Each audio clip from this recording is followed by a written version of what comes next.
Jadi apa yang terjadi biasanya di sebuah analisis digital, misalkan seseorang merekam suaranya pakai mikrofon, ini kan analog ya.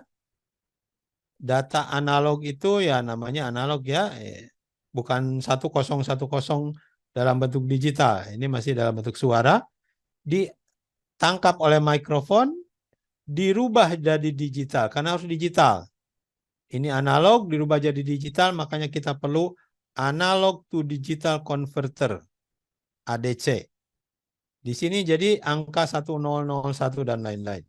Ya, diproses oleh komputer, analisis digital, dikeluarkan dalam bentuk analog lagi. Harus analog supaya bisa keluar dalam bentuk bunyi di speaker.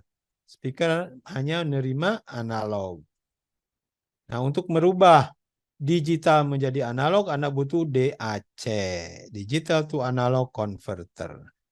Jadi, secara singkatnya, analisis digital adalah merubah dari sinyal input dalam bentuk analog ke digital, dari digital balik lagi ke analog. Ya. Inilah proses analisis digital terjadi di sini.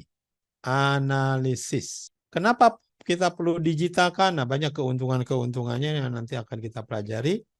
Jadi sinyal-sinyal yang dalam bentuk analog dirubah dulu digital supaya jauh lebih mudah diproses. Itulah kerjaan Anda, ya, menganalisa dalam bentuk digital. Apa keuntungannya analisa digital? Dalam bentuk digital, kenapa nggak analisa dalam bentuk analog? Yang pertama, can be reproduced exactly. Akurasinya tinggi. Ya, ini kan akurasinya tinggi ini dalam bentuk gini.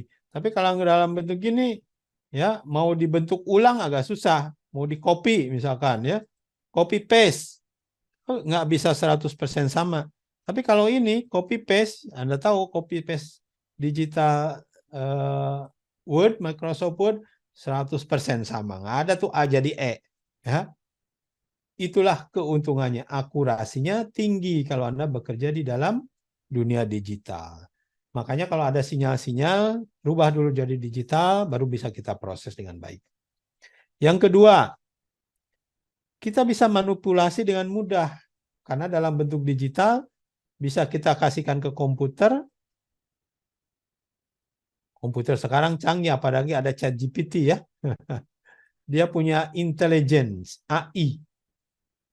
Nah, kalau udah dalam bentuk digital, ya udah kasihin ada ke komputer. Kayak tadi Anda bilang, saya pergi Pak ke ChatGPT, saya lemparkan aja permasalahan saya Pak. Ya siapa tahu dia bisa menyelesaikannya. Kenapa? Karena udah dalam bentuk digital. Ya, dalam bentuk digital, dalam bentuk teks, dalam bentuk 1001.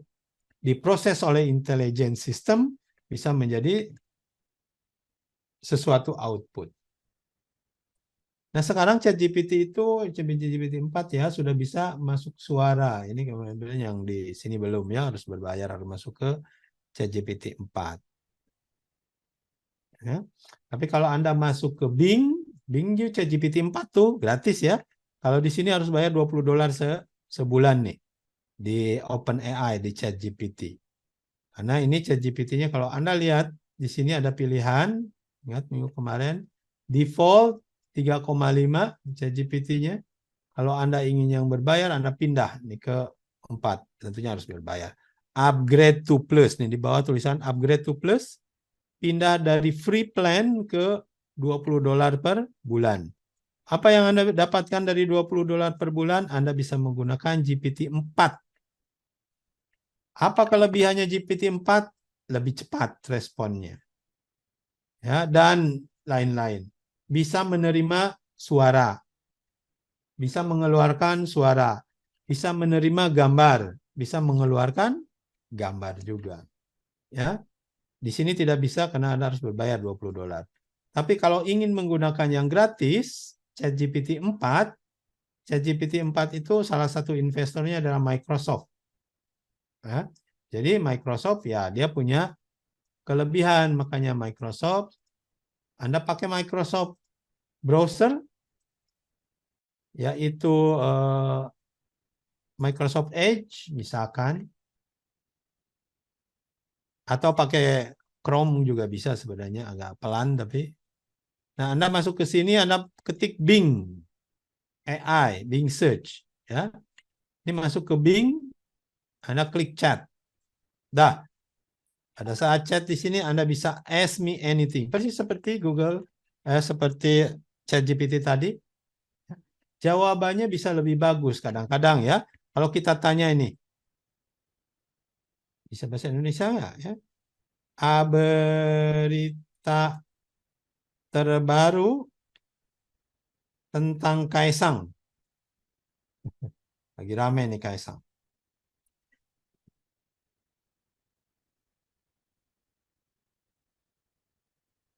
Dia bisa search internet. Ya, itu kelebihannya GPT-4. Kalau yang GPT 3,5 tadi yang di ChatGPT nggak bisa. Anda lihat, menurut liputan 6, dan lihat ada gambar ya. Nah, ini kelebihannya ChatGPT 4. Ada gambar. Jadi ini ada liputan Kaisang Pangarep sah login ke PSI. Nah, Anda tinggal klik, Anda lihat beritanya. Itulah mantapnya ChatGPT 4. Jadi jauh lebih bermanfaat ya. Sekali lagi. Jadi dia bisa mengeluarkan gambar dan juga bisa nerima gambar. Kemarin kita bilang cari ya. Coba kita ambil gambar dulu di sini. Saya ambil gambar lah. Saya ambil gambar di Google. Misalkan saya ingin cari gambar bendera Indonesia ya. Indonesian flag. Indonesian flag. Kita tanya ke ChatGPT, ngerti nggak dia Indonesian flag? Cari ini gambar ini ya. Mungkin bagus. Save image. Bendera. Saya simpan di download. Ya.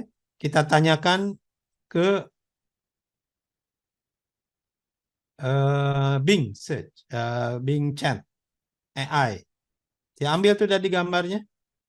Add image, klik dah. Klik ini, upload image.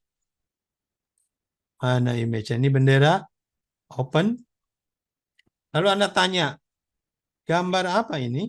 Ya tergantung, kalau dia pintar akan tahu. Tapi kalau belum pintar ya penting. Keuntungan digital. Jadi kenapa Anda mempelajari digital? Karena pertama tadi bisa copy paste akurasinya tinggi. Kedua bisa jadi ada intelijen. Memprosesnya bisa menjadi higher level. Nah, level-level yang lebih tinggi. Nanti suatu saat mungkin Anda misalkan, Pak, di tempat kerja saya sekarang kerjaannya ngumpulin data dari pesawat-pesawat, terus saya analisa, terus saya harus bikin laporan, Pak, tiap minggu. Oh, itu kerjaan saya tiap hari, Pak. Tentang pesawat ini ada masalah apa, perbaikannya apa. Itu Pak yang saya lakukan tiap minggu. Saya dibayar, digaji 20 juta misalnya sebulan. Kalau Anda pekerjaannya seperti itu, Anda bisa pakai intelligence. Ya. Anda kumpulkan data-data itu otomatis ya di internet. Lalu setelah itu Anda juga otomatis menganalisanya. Makanya pakai bot nanti. Anda otomatis bikin laporan. Jadi Anda nggak usah pergi kerja, diam aja di rumah. Ngerjain yang lain ya. Laporannya aja Anda kirim tiap minggu ke perusahaan. Itulah salah satu contohnya analisis digital yang saya harapkan Anda bisa melakukan. Kerjaan-kerjaan yang sekarang dilakukan oleh manusia itu mungkin ya, sebulan 2 bulan ke depannya udah bisa digantikan semuanya oleh mesin. Ya. Nah sekarang kerjaan Anda yang udah rutin dikerjakan di kantor, kalau bisa diotomatisasikan, ya belajarlah diotomatisasikan. Itulah keuntungannya tentang digital ya.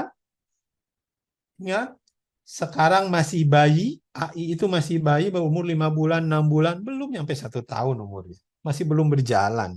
Bayangkan kalau dia sudah menjadi teenager, dewasa, akan seperti apa? Ada kemungkinan bisa melebihi intelijen manusia sekarang. Ya, jadi kita manusia harus mengupgrade diri supaya